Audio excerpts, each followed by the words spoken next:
नमस्कार, जय हिंद दोस्तों बीएसएससी इंटर लेवल जो हमारा फॉर्म आया हुआ है, आज हम उसी का प्रैक्टिस सेट देखेंगे। और ये आपका मार्केट में नया किताब लॉन्च किया गया है रुक्मिणी प्रकाशन प्लेटफॉर्म का। ये आपका वॉल्यूम 1 प्रैक्टिस सेट है। अगर हम इस किताब की बात करते हैं तो ये आपका क्वेश्चन बैंक है जो कि 2011 से लेकर के 2022 तक जितना भी आपका बीएसएससी का एग्जाम हुआ है सब आपका इसमें दिया हुआ है। 12 प्रैक्टिस सेट के साथ आपका ये किताब लॉन्च किया गया है। अगर आप सभी लोग चाहें तो मार्केट से आप इसको खरीद सकते हैं। देखिए, और यहाँ पे आप सभी लोग देखेंगे तो आज हम देखेंगे इसका सेट नंबर 5 देखेंगे, जो कि इसके पहले का देखिए हमारा जो 4 सेट ऑलरेडी अपलोड हो चुका है। अगर आप उसको नहीं देखे हैं अभी तक तो जा करके प्लेलिस्ट चेक कर लीजिए, वहाँ पे आपको लिखा होगा बीएसएससी क्वेश्चन बैंक। जो आपका 5वां प्रैक्टिस सेट है दोस्तों, ये आपका 27 मार्च 2016 का एग्जाम हुआ था। आज हम इसी का पेपर देखेंगे। चलिए वीडियो को शुरू कर लेते हैं। दोस्तों, ये आप देख सकते हैं बीएसएससी द्वितीय स्नातक स्तरीय मुख्य परीक्षा का हल प्रश्न पत्र है। तो आप सभी लोगों से उम्मीद करेंगे कि आप इस प्रैक्टिस सेट को पूरा देखेंगे। जब भी आप प्रैक्टिस सेट लगाते हैं तो कॉपी और पेन लेके बैठा कीजिए और ईमानदारी से सेट लगाया कीजिए, क्योंकि आप सब लोग सब सेट लगाएंगे तो आपको पता चलेगा कि आखिर क्वेश्चन कहाँ से आ रहा है प्रीवियस ईयर में। ठीक है, चलिए पहला हमारा प्रश्न क्या है देखते हैं। बोला कि राजस्थान के बीकानेर में 15 जून 2015 को 50 डिग्री सेल्सियस तापमान दर्ज किया गया। इसको फ़ारेनहाइट में कितना दिखाया जाएगा? तो 122 डिग्री फ़ारेनहाइट हो जाएगा दोस्तों। ऑप्शन नंबर जो है पहले का क्या हो जाएगा? ए सही आंसर हो जाएगा। अगला हमारा प्रश्न है कि एंजेलिक कर्बर ने 2016 में ऑस्ट्रेलियन ओपन महिला वर्ग का फाइनल सेरेना विलियम्स को हराकर जीता है। वह किस देश की निवासी हैं? वह कौन से देश की निवासी हैं बताइए? तो आंसर हमारा हो जाएगा जर्मनी की निवासी हैं। आंसर हमारा डी हो जाएगा। देखिए, वर्ष 2022 में ऑस्ट्रेलिया ओपन महिला एकल को एशले बार्टी ने जीता था। किसने? एशले बार्टी ने जीता था। इन्होंने अमेरिका की डेनियल कॉलिंग्स को हराया था। चलिए नेक्स्ट हमारा है, बोला कि among the believers India a million mutinies now तथा एन एरिया ऑफ डार्कनेस पुस्तकों के लेखक कौन है बताइए? देखिए, इसका आंसर हमारा हो जाएगा वीएस न्यायपाल हो जाएगा दोस्तों। ऑप्शन नंबर तीसरे का हमारा डी करेक्ट आंसर हो जाएगा। ठीक है, आप अच्छे से याद रखिएगा। एक हमारा दोस्तों आता है शशि थरूर का, तो एन एरा ऑफ डार्कनेस मैं हिंदू क्यों हूँ, यह आपका शशि थरूर का है। ये आप अच्छे से याद रखिएगा। एक हमारा जो इम्पोर्टेंट आता है सलमान रश्दी का दोस्तों, यहाँ पे दिया गया है, तो मिडनाइट चिल्ड्रन यह आपका किसका है? तो सलमान रश्दी का है। संयुक्त राष्ट्र का जलवायु परिवर्तन सम्मेलन 2015 कहाँ पे हुआ है? तो 2015 कहाँ पे हुआ है? तो ये आपका पेरिस में हुआ है। ऑप्शन नंबर हमारा बी हो जाएगा। देखिए, पहला संयुक्त राष्ट्र जलवायु परिवर्तन 1995 में बर्लिन में हुआ था। कहाँ पे? बर्लिन में आयोजित दोस्तों हुआ था, नोट कीजिएगा। अगला प्रश्न है कि ए पैसेज टू इंडिया किनके द्वारा रचित है? ए पैसेज टू इंडिया किनके द्वारा दोस्तों ये आपका रचित है? तो ये आपका हो जाएगा ई एम फास्टर हो जाएगा। ऑप्शन नंबर 5वें का हमारा बी सही उत्तर हो जाएगा। देखिए, ई एम फास्टर द्वारा A Room with a View Howard आदि है। ठीक है, हावर्ड्स आदि है। अगला है कि भारतीय उपमहाद्वीप का 7वां सबसे पुराना विश्वविद्यालय पटना विश्वविद्यालय कब स्थापित हुआ है? पटना विश्वविद्यालय कब स्थापित हुआ है? तो वर्ष 1917 में हुआ है। ऑप्शन नंबर हमारा डी सही आंसर हो जाएगा, वर्ष 1917 में। और आप सभी लोगों से ये प्रश्न पूछा जाता है कि लखनऊ विश्वविद्यालय की स्थापना कब हुआ है? तो लखनऊ का दोस्तों हुआ है वर्ष 1921 में हुआ है। वर्ष 1921 में। आप इसको अच्छे से याद रखिएगा, भूलिएगा नहीं। 14वें वित्त आयोग के अध्यक्ष कौन थे? देखिए, 14वें वित्त आयोग के अध्यक्ष की बात करता है तो Y V Reddy. Option number 7वें का सी हो जाएगा। वही अगर हम 15वें वित्त आयोग की बात करते हैं तो नंद किशोर सिंह है। ठीक है, तो आप इसको नोट कीजिएगा। वित्त आयोग में कुल 5 सदस्य होते हैं। कितने सदस्य होते हैं? तो 5 सदस्य होते हैं। वी आर कृष्ण अय्यर जो दिसंबर 2014 को दिवंगत हुए, क्या थे वे? तो वो आपके हो जाएंगे प्रख्यात विधिवेता हो जाएंगे। ऑप्शन नंबर जो है 8 का हमारा डी हो जाएगा। कर्नाटक के श्रवणबेलगोला में अवस्थित गोमतेश्वर की मूर्ति एक प्रमुख जैन धर्म स्थल है। इस मूर्ति की ऊंचाई क्या है? अगर हम इस मूर्ति की ऊंचाई की बात करते हैं, ऊंचाई तो करीबन 57 फीट हो जाएगा दोस्तों। ऑप्शन नंबर हमारा यहाँ पे डी हो जाएगा। देखिए, बाहुबली की मूर्ति को गोमतेश्वर की मूर्ति कहा जाता है। बाहुबली प्रथम जैन तीर्थंकर ऋषभदेव के पुत्र थे। ये आप अच्छे से जान रखिएगा या फिर जानिएगा। मिस वर्ल्ड 2015 जो चीन में आयोजित हुए थे, मिरिया लालगुना ने जीता। वे किस देश की थी? मिरिया लालगुना ने जीता, वो कौन से देश की थी? तो ये आपका हो जाएगा स्पेन की। ऑप्शन नंबर जो है 10 का सी हो जाएगा। भारत में ब्रॉड गेज में 2 रेल पटरियों के बीच मानक दूरी क्या रखी जाती है? जो इसका दूरी होता है करीबन 1.676 मीटर होता है। ऑप्शन नंबर हमारा 11 का सी हो जाएगा। ठीक है, नेक्स्ट हम देख लेते हैं। अगला हमारा है 12 नंबर। बोला है कि निम्नलिखित देशांतरों में से कौन सी रेखा भारत की प्रमाणित यामोत्तर रेखा है? सही आंसर हमारा हो जाएगा 82.5 डिग्री ईस्ट हो जाएगा दोस्तों। ऑप्शन नंबर जो है 12 का सी हो जाएगा। देखिए भारत का मानक समय जो है इलाहाबाद के पास नैनी से गुजरती है, और 5 अगर हम बात करते हैं, जैसे भारत मानक समय 5 राज्य से होकर गुजरता है, इसमें से आपका उत्तर प्रदेश, मध्य प्रदेश, छत्तीसगढ़, उड़ीसा और आंध्र प्रदेश राज्य से गुजरता है। अप्रैल 2015 में भारत ने अपने परमाणु संयंत्रों के लिए यूरेनियम के लिए संधि निम्नलिखित में से किस देश के साथ किया है?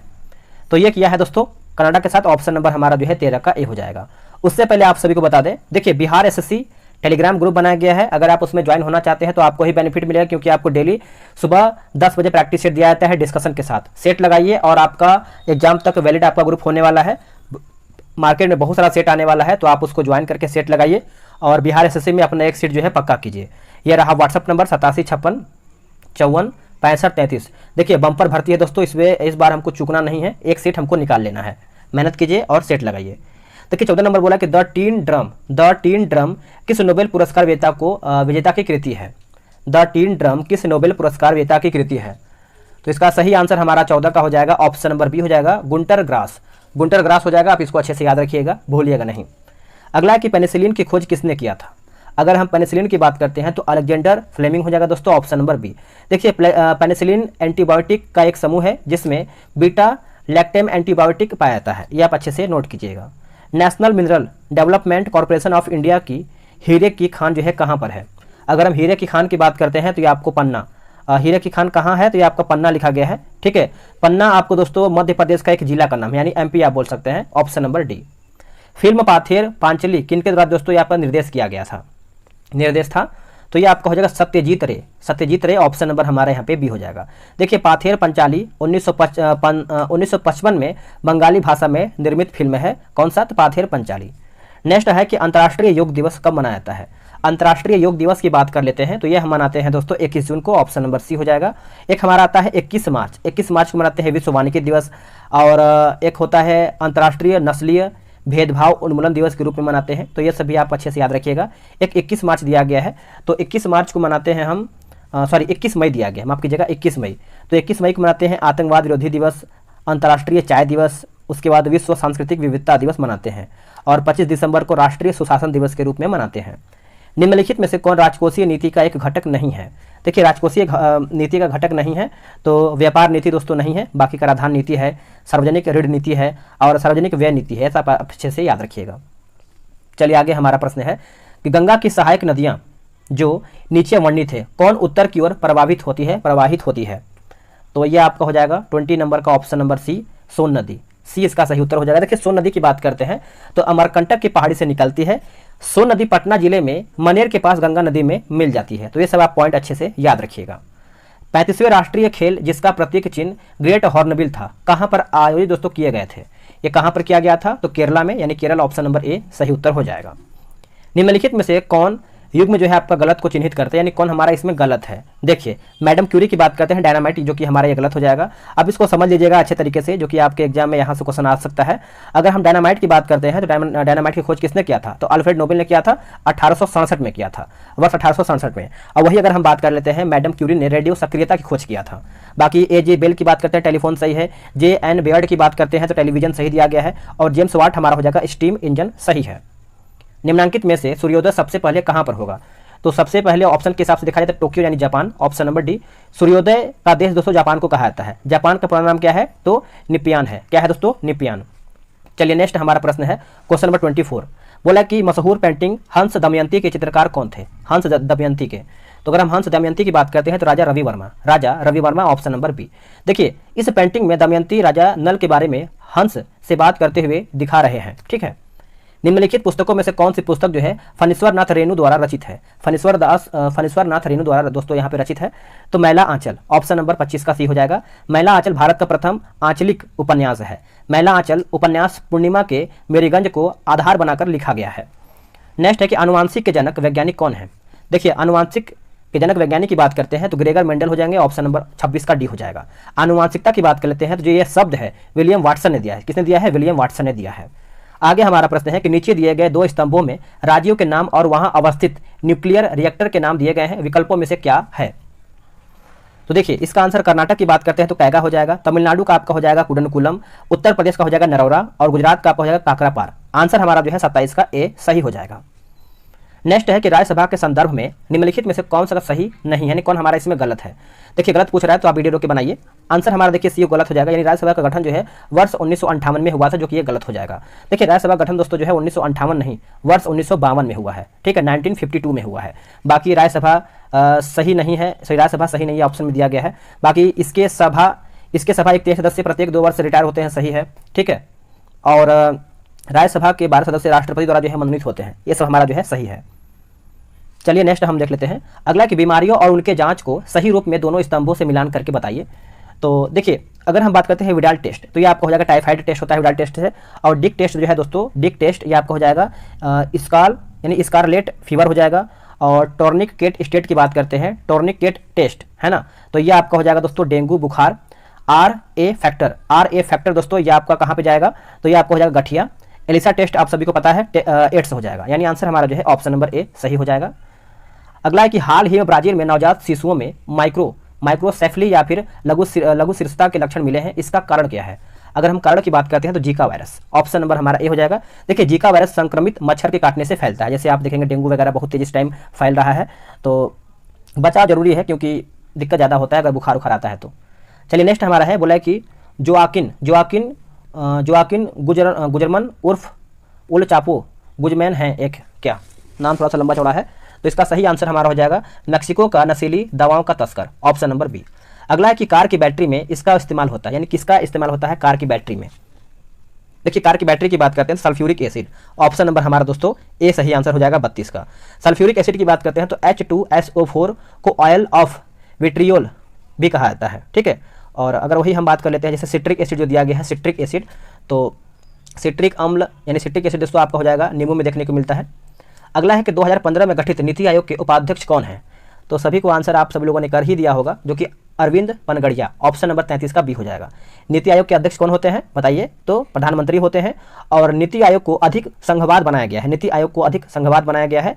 और नीति आयोग की स्थापना कब हुआ है, तो 15 मार्च 1950, एक सेकेंड, योजना आयोग है ना, योजना आयोग की जो स्थापना है 15 मार्च 1950 को। उसके बाद नीति आयोग के जो वर्तमान में अभी जो उपाध्यक्ष कौन है, राजीव कुमार है।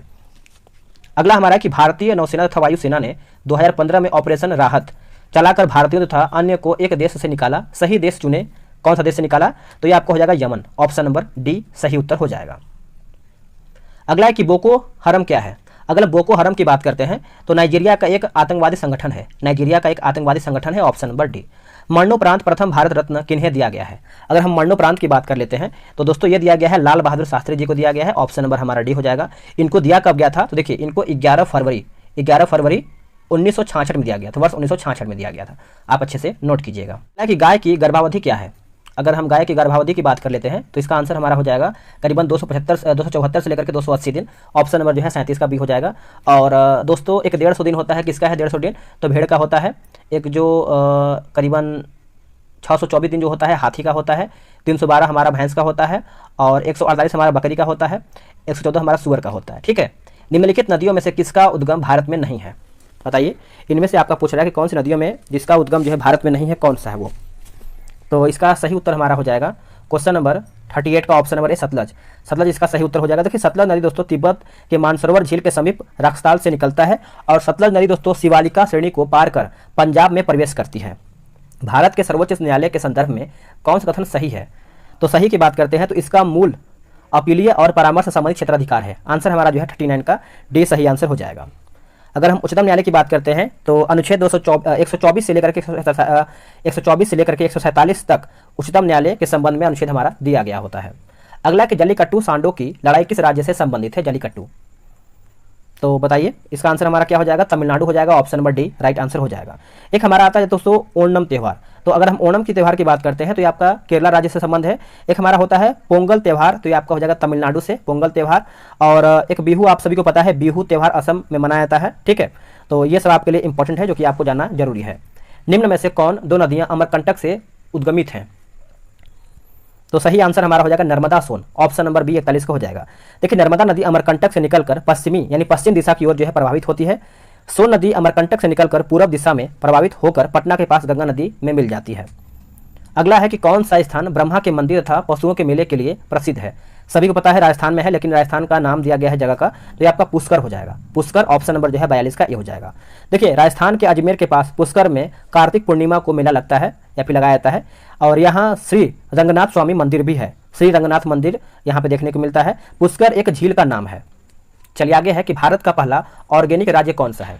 अगर हम ऑर्गेनिक राज्य की बात करते हैं तो ये आपका हो जाएगा सिक्किम, ऑप्शन नंबर बी। देखिए सिक्किम भारत का पहला राज्य है जहाँ खेती पूर्णतः जैविक खाद पर आधारित होता है। जैविक खाद स्वास्थ्य और पर्यावरण के लिए जो है अधिक लाभदायक भी होता है। नेक्स्ट हमारा क्वेश्चन है क्वेश्चन नंबर 44। बोला कि उच्छखलन कानून कोई कानून नहीं है। भारत के सर्वोच्च न्यायालय ने किस मामले में इस सिद्धांत को जो है संपुष्ट किया है। तो इसका सही आंसर हमारा हो जाएगा union carbide case. Union carbide case option number 44 का ए सही हो जाएगा। अगला कि युद्धग्रस्त क्षेत्रों से खनन कर राजद्रोही गतिविधियों के लिए बेचे जाने वाले हीरे निम्न में से किस नाम से जाने जाते हैं। तो ये हम किस नाम से जानते हैं, तो उपयुक्त तो सभी हो जाएगा, जिसमें से आपका ब्लड डायमंड हो जाएगा, वार डायमंड हो जाएगा, उसके बाद कन्फ्लिक्ट डायमंड हो जाएगा, कन्फ्लिक्ट डायमंड। अगला कि वोहरा कमेटी रिपोर्ट जो राजनीति के अपराधीकरण की थी, वोहरा कमेटी के द्वारा दी गई, इसके अध्यक्ष श्री एन एन वोहरा अभी राज्यपाल हैं। तो देखिए 46 की बात करते हैं तो जम्मू एवं कश्मीर के दोस्तों 46 का हमारा ए सही आंसर हो जाएगा। और वही अगर हम बात करते हैं कि वर्तमान टाइम में जम्मू कश्मीर के उपराज्यपाल कौन है, तो मनोज सिन्हा है, ठीक है। और वर्तमान में लद्दाख के उपराज्यपाल कौन है, श्री राधाकृष्ण माथुर हैं। शराबबंदी संविधान की किस धारा में निर्देशित है, शराबबंदी, तो ये आपका हो जाएगा धारा 47। 47 का आंसर हमारा ए सही उत्तर हो जाएगा। अगला प्रश्न है कि फीफा विश्व कप फुटबॉल 2018 कहाँ आयोजित दोस्तों किए गए थे। तो ये आपका कहाँ पे हुआ था बताइएगा। तो ये आपका हुआ था रूस में। कहाँ पे, रूस में, ऑप्शन नंबर बी। देखिए अगर हम बात करते हैं 2022 का कहाँ पे हुआ था, तो दोस्तों कतर में हुआ था, ठीक है, 2022 वाला। अगला कि दुधारू पशुओं में कैल्शियम की कमी के कारण क्या होता है। कैल्शियम की कमी के कारण दोस्तों हमारा मिल्क फीवर देखने को मिलता है। 49 का हमारा ए सही उत्तर हो जाएगा। अगला प्रश्न है कि The Old Man and the Sea नामक संक्षिप्त नोबेल उपन्यास के लेखक कौन है दोस्तों। तो ये आपके हो जाएंगे अर्नेस्ट हेमिंग्वे, ऑप्शन नंबर 50 का बी हो जाएगा। भारतीय संविधान का कौन सा अनुच्छेद राज्यों में संवैधानिक तंत्र के असफल होने की स्थिति में राष्ट्रपति शासन का प्रावधान करता है। राष्ट्रपति शासन का प्रावधान करता है, तो इसका आंसर हमारा हो जाएगा अनुच्छेद 356। अनुच्छेद 356 हो जाएगा, ऑप्शन नंबर हमारे यहाँ पे 51 का ए हो जाएगा। भारत में जेनेटिक रूप से परिवर्तित किस फसल को व्यापारिक उत्पादन के लिए जो है अनुशंसित किया गया है। 52 का आंसर क्या होगा। अगर हम 52 की बात करते हैं तो बीटी कॉटन हो जाएगा दोस्तों, ऑप्शन नंबर हमारा यहाँ पे 52 का सी सही उत्तर हो जाएगा। बीटी कॉटन के विषय में महत्वपूर्ण कुछ तथ्य दिया गया, जैसे आपका बीटी कपास को मिट्टी में पाए जाने वाले जीवाणु बैसिलस यूरिनजिएंसिस से जीन निकाल कर निर्मित किया गया है। नोबेल पुरस्कार किस देश के द्वारा दोस्तों यहाँ पे दिए जाते हैं नोबेल पुरस्कार, ये तो सभी को पता ही होगा। नोबेल पुरस्कार स्वीडन हो जाएगा, जो कि ऑप्शन नंबर हमारा बी हो जाएगा। देखिए स्वीडन वैज्ञानिक अल्फ्रेड नोबेल के याद में वर्ष 1901 ईस्वी में नोबेल पुरस्कार दिया जाता है। अल्फ्रेड नोबेल ने 1867 ईस्वी में डायनामाइट का आविष्कार भी किया था। चलिए नेक्स्ट हमारा है कि बनारस हिंदू विश्वविद्यालय एक्ट 1915 से बनारस हिंदू विश्वविद्यालय की स्थापना का मार्ग प्रशस्त हुआ। इसके संस्थापक कौन थे। देखिए अगर हम इसके संस्थापक की बात कर लेते हैं तो कौन थे बताइएगा। तो पंडित मदन मोहन मालवीय थे, जो कि ऑप्शन नंबर हमारा 54 का सी हो जाएगा। जब आप बीएचयू जाएंगे तो आपको एक बहुत बड़ा चौराहे पर मूर्ति भी देखने को मिलेगा मदन मोहन मालवीय का, ठीक है। चलिए नेक्स्ट हमारा क्वेश्चन क्या है, निम्नलिखित दो कॉलमों में सही मिलान करके बताना है, कॉलम 1 और कॉलम 2 को। चलिए इसको अच्छे से मिला लेते हैं। अगर हम बांदीपुर नेशनल पार्क की बात करते हैं तो ये आपको कहाँ पर देखने को मिलता है, कर्नाटक में। बुक्सा आपको देखने को मिलता है पश्चिम बंगाल में। माउंट आबू वाइल्ड लाइफ आश्रयणी की बात करते हैं तो ये आपको राजस्थान में देखने को मिलता है। और पेंच नेशनल ये आपको देखने को मिलता है मध्य प्रदेश। ऑप्शन नंबर हमारा ए सही हो जाएगा। नेक्स्ट है निम्नलिखित में से कौन सा एक भारत का राष्ट्रीय जलीय प्राणी है। भारत का राष्ट्रीय जलीय प्राणी है तो ये आपको हो जाएगा गंगा की डॉल्फिन, ऑप्शन नंबर हमारा 56 का सी हो जाएगा। देखिए राष्ट्रीय डॉल्फिन शोध संस्थान कहाँ पर स्थित है, तो पटना में स्थित है। डॉल्फिन संरक्षण केंद्र जो है आपको विक्रमशिला में अवस्थित है, ये भी आपको अच्छे से याद रखना है। सूची 1 को सूची 2 में मिलान करके बताना है। देखिए अगर हम बात करते हैं खाद्य उत्पादन में वृद्धि तो ये आपका कहाँ पर जाएगा, तो हरित क्रांति है ना। दुग्ध उत्पादन आपका दोस्तों हो जाएगा श्वेत क्रांति। मत्स्य उत्पादन आपका हो जाएगा नीली क्रांति। उर्वरक आपका हो जाएगा भूरी, यानी आंसर हमारा यहाँ पे ऑप्शन नंबर ए। अगला कि हरा सूचकांक विकसित किया गया है किसके द्वारा। हरा सूचकांक तो ये आपका विकसित किया गया है दोस्तों संयुक्त राष्ट्र पर्यावरण कार्यक्रम के द्वारा ये आपका विकसित किया गया है, जो कि 58 का ऑप्शन नंबर ए हो जाएगा, नोट कीजिएगा। निम्नलिखित में से किस वाद में भारतीय संविधान के मूलभूत ढांचे की अवधारणा प्रतिपादित किया गया था। इसका आंसर हमारा हो जाएगा उपयुक्त में से कोई भी नहीं। 59 का आंसर हमारा डी हो जाएगा। देखिए 1973 में, वर्ष 1973 में केशवानंद बनाम केरला राज्यवाद में उच्चतम न्यायालय ने संविधान के आधारभूत ढांचा का उल्लेख किया है।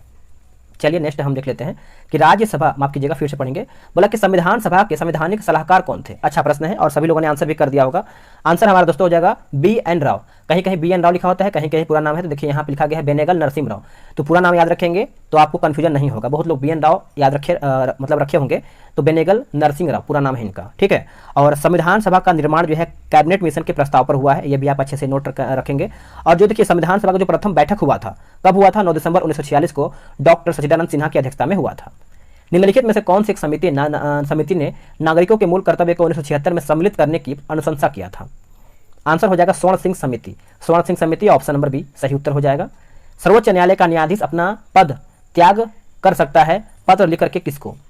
सिंपल से है कि जो सर्वोच्च न्यायालय का न्यायाधीश होता है वो अपना त्यागपत्र जो है किसको देता है? तो आंसर हमारा 62 का क्या होगा बताइए? तो राष्ट्रपति को। ऑप्शन नंबर हमारा 62 का बी हो जाएगा। देखिए भारतीय संविधान में उच्चतम न्यायालय के शक्ति और अधिकार यूएसए के संविधान से लिया गया है। निर्वाचन आयुक्त को पद से हटाया जा सकता है किसके द्वारा? तो आंसर आप सभी को पता ही होगा दोस्तों कि निर्वाचन आयुक्त एवं मुख्य न्यायाधीश आयुक्त की नियुक्ति जो है राष्ट्रपति के द्वारा होता है, ठीक है। और मुख्य निर्वाचन आयुक्त को संसद द्वारा जैसी प्रक्रिया महाभियोग के द्वारा ही हटाया जा सकता है। आंसर हमारा यहाँ पे उपयुक्त में से कोई भी नहीं। अगला है कि टाइगर वुड किस खेल से संबंधित है? टाइगर वुड तो ये आपका संबंध रखता है गोल्फ से। Option number A. Tiger would America का प्रसिद्ध गोल्फर है, ठीक है। ध्वनि तरंगें नहीं चल सकती हैं। ध्वनि तरंगों की बात कर लेते हैं, निर्वात में नहीं चल सकती हैं, बाकी ठोस माध्यम में, गैसीय माध्यम में और द्रव्य माध्यम में दोस्तों चल सकती हैं। नेक्स्ट हमारा है कि सूची 1 को जो है सूची 2 में मिलान करके बताना है। चलिए मिला लेते हैं। देखिए एड्रेनलिन की बात कर लेते हैं तो ये आपका हो जाएगा गुस्सा डर। एस्ट्रोजन की बात कर लेते हैं तो ये आपका हो जाएगा महिलाएं में। और इंसुलिन आपका हो जाएगा ग्लूकोज। फेरोमोन्स का आपका हो जाएगा साथ ही आकर्षित करना गंध ग्रहण शक्ति के माध्यम से। यानी आप आंसर बोल सकते हैं हमारे यहाँ पे सी सही होगा। नेक्स्ट कि एक कार्बन क्रेडिट समतुल्य है तो ये आपका समतुल्य है 1000 किलोग्राम CO2। ऑप्शन नंबर सी। निम्नलिखित में से कौन सा तत्व जो है सोलर सेल में उपयोग किया जाता है? सोलर सेल में तो ये आपका हो जाएगा सिलिकॉन। ऑप्शन नंबर हमारा 68 का ये हो जाएगा। देखिए सोलर सेल एक ऐसी युक्ति है जो प्रकाश ऊर्जा को विद्युत ऊर्जा में परिवर्तित करता है, ये आप अच्छे से याद रखिएगा। इलेक्ट्रिक बल्ब में फिलामेंट बना होता है किसका? देखिए जो फिलामेंट बना होता है दोस्तों ये बना होता है टंगस्टन का, जो कि ऑप्शन नंबर ए हो जाएगा। टंगस्टन निकेल और कॉपर का मिश्रण होता है। अगला कि मिनीमाटा व्याधि का मुख्य कारण, यानी आपका प्रश्न यह है कि मिनीमाटा व्याधि का मुख्य कारण क्या है? तो ये आपका हो जाएगा पारद विपाकता हो जाएगा, विपाकता हो जाएगा। ऑप्शन नंबर 70 का सी। यदि राष्ट्रपति एवं उपराष्ट्रपति अक्षम अथवा उनकी मृत्यु कार्यकाल में हो ही जाता है, यानी हो जाती है, तो कार्यकारी राष्ट्रपति कौन होगा? इसको समझ के आंसर कीजिएगा। तो सर्वोच्च न्यायालय के मुख्य न्यायाधीश होगा। Option number C. अगर मान के चलिए ये भी नहीं रहता है तो कौन इसका कार्यकारी बनेगा? तो आप कमेंट करके जरूर बताइएगा दोस्तों, ठीक है। चलिए भारत में प्रथम न्यूक्लियर विस्फोट 1974 में कहाँ पर किया गया था? तो ये दोस्तों कहाँ पे हुआ तो बताइएगा। तो पोखरण में हुआ था। ऑप्शन नंबर बी हो जाएगा। और आप अच्छे से याद रखिएगा, भूलिएगा नहीं, अच्छा प्रश्न है, ठीक है। और 1974 में हुआ था। अगला है कि अम्ल वर्षा किनके द्वारा होने वाले पर्यावरण प्रदूषण के कारण जो है होती है? तो ये आपको हो जाएगा नाइट्रस ऑक्साइड और सल्फर डाइऑक्साइड। नाइट्रस ऑक्साइड और sulphur dioxide. Option number D. निम्नलिखित में से किसी जैविक खाद के रूप में प्रयुक्त किया जाता है? जैविक खाद के रूप में प्रयुक्त होता है तो एजोला हो जाएगा दोस्तों। ऑप्शन नंबर बी सही हो जाएगा। अगला कि गन पाउडर किस मिश्रण से बनता है? गन पाउडर, अगर हम गन पाउडर की बात करते हैं, चारकोल, सल्फर एवं पोटेशियम नाइट्रेट। चारकोल, सल्फर एवं पोटेशियम नाइट्रेट हो जाएगा। ऑप्शन नंबर सी। हाल ही में आर्सेनिक औषधि का किसके उपचार के लिए मुख्यतः उपयोग किया जाता है? तो इसका सही आंसर हमारा 76 का हो जाएगा, कैंसर। ऑप्शन नंबर सी। लोहा का शुद्ध रूप क्या है? देखिए लोहा का जो शुद्ध रूप होता है वो आपका हो जाएगा पिटवा लोहा। Option number B. साबुन किसका सोडियम सॉल्ट है? तो ये आपका हो जाएगा स्टीरिक अम्ल का। स्टीरिक अम्ल का। Option number C. निम्न प्रदूषकों में कौन जैव विघटित है? जैव विघटित है तो ये आपका हो जाएगा वाहित मल। वाहित मल। Option number B. पीतल एवं मिश्र धातु है जिसके अवयव हैं, बताइएगा। तो 80 का आंसर हमारा हो जाएगा दोस्तों ऑप्शन नंबर ए, तांबा और जस्ता। तांबा और जस्ता। Option number A. इनमें से कौन सी गैस है जो इनर्ट गैस नहीं है? इनर्ट गैस नहीं है तो फ्रियोन नहीं है, बाकी हीलियम है, नियॉन है और जिनोन है। क्लोरोफिल एवं हीमोग्लोबिन में क्रमशः युक्त कौन सा है? तो ये आपको हो जाएगा Mg एवं Fe। अंतर्राष्ट्रीय इकाई पद्धति के अनुसार रेडियो एक्टिविटी की इकाई क्या है? अगर हम रेडियो एक्टिविटी की इकाई की बात कर लेते हैं तो ये आपको हो जाएगा वैक्यूरेल हो जाएगा। ऑप्शन नंबर हमारा ए सही उत्तर हो जाएगा। आगे देखिए इसमें इस वाले सेट में बहुत ज़्यादा क्वेश्चन दे दिया गया था जीके जीएस का। बोला कि गहरा जामुनी यौगिक पदार्थ जो एंटीसेप्टिक एवं डिसइंफेक्टेड की तरफ जो है उपयोग होता है, तो ये आपको हो जाएगा potassium permanganate. Option number C. वनस्पति तेल से वनस्पति घी बनाने हेतु किस गैस का उपयोग किया जाता है? तो सही आंसर हमारा हो जाएगा हाइड्रोजन का। नोट कीजिएगा हाइड्रोजन का। Option number A. अगला कि कोला पेय में कौन सी औषधि जो है पाई जाती है? तो ये आपको देखने को मिलता है कैफीन। Option number D. देखिए सूची 1 को सूची 2 में मिलाना है, विशेषताएं और जानवर दिया गया है। तो 87 का देखिए हमारा हो जाएगा बी, यानी परहित कीड़ा की बात करते हैं तो सिल्वर फिश, उड़ान रहित पक्षी की बात करते हैं तो कीवी हो जाएगा, अंग रहित रेंगने वाला आपका हो जाएगा सांप, और अंग रहित पशु आपका हो जाएगा मछली। ठीक है, अगला कि भू स्थिर उपग्रह किस दिशा में घूमता है, तो ये आपका हो जाएगा पश्चिम से पूर्व, पश्चिम से पूर्व ऑप्शन नंबर ए। ओजोन मंडल को बचाती है, ओजोन मंडल को बचाती है दोस्तों अल्ट्रावायलेट किरणों से, अल्ट्रावायलेट किरणों से, ऑप्शन नंबर हमारा बी हो जाएगा। अब यहाँ पर देखिए कुछ वन्य जीव जीवन नस्ल दिया गया है, वैज्ञानिक नाम दिया गया है, चलिए मिला लेते हैं इसको अच्छे तरीके से। देखिए ग्रेट इंडियन बस्टर्ड की बात करते हैं तो ये आपको हो जाएगा दोस्तों, क्या हो जाएगा, और आर्डियोटिस हो जाएगा, इंडियन रॉक पाइथन ये आपको हो जाएगा दोस्तों पाइथन मोलुरस हो जाएगा, एशियाटिक हाथी आपका हो जाएगा इलिफिस इंडिकस, और स्लोथ बियर ये आपका हो जाएगा दोस्तों मेलुरस उर्बिनस हो जाएगा, उर्बिनस। ठीक है, इसके आगे हमारा मैथ्स का क्वेश्चन दिया गया है। देखिए मैथ्स के लिए आप कमेंट करते हैं कि सर मैथ कौन बनाएगा, तो आप मैथ बनाने के लिए क्या करेंगे, आप ग्रुप में जब ज्वाइन हो जाएंगे, टेलीग्राम ग्रुप में जब आपको सेट मिलेगा तो आप यहाँ पे देख सकते हैं डिस्कशन के साथ आप इसको बनाएंगे बेहतर वे में, तो आप आराम से मैथ भी बना जाएंगे। तो आप ग्रुप में ज्वाइन हो जाइए, मैंने आपको व्हाट्सअप नंबर दे दिया है, फिर से लिख लीजिए 8756546533। आप इसे जो है बिहार SSC लिख करके मैसेज कर दीजिए, आपको जानकारी मिल जाएगा। आज के लिए इतना ही, जय हिंद।